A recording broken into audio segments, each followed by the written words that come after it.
Individu yang hilang status lengkap vaksin bermula 1 April kerana tidak mendapat dos penggalak masih boleh melakukan aktiviti sama seperti mereka yang lengkap divaksinasi. Menteri Kesihatan Hairi Jamaluddin berkata antara aktiviti itu ialah makan di restoran, memasuki pusat beli belah, tempat kerja dan rumah ibadat.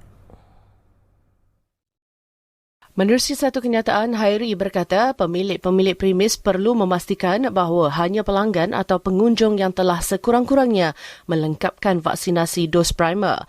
Semua penerima vaksin Sinovac dan Sinopharm berusia 18 tahun dan ke atas serta penerima semua jenis vaksin dos primer berusia 60 tahun ke atas akan kehilangan status vaksinasi lengkap dalam aplikasi MySejahtera sekiranya belum menerima dos penggalak. Bagaimanapun, katanya maklumat sejarah vaksin primer yang terdapat dalam aplikasi MySejahtera masih kekal. Tegas Hairi, pemakluman SOP terbaru ini bagaimanapun bukan bermaksud penerima vaksin Sinovac berusia 18 tahun dan ke atas serta penerima semua jenis vaksin berusia 60 tahun dan ke atas tidak perlu mendapatkan dos penggalak.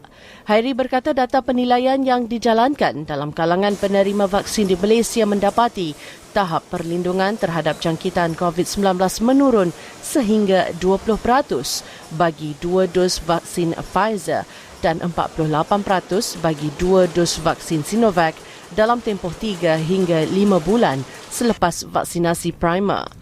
Menurutnya, pengambilan dos penggalak akan meningkatkan semula paras antibodi dalam tubuh, seterusnya boleh mengurangkan risiko gejala teruk akibat jangkitan COVID-19.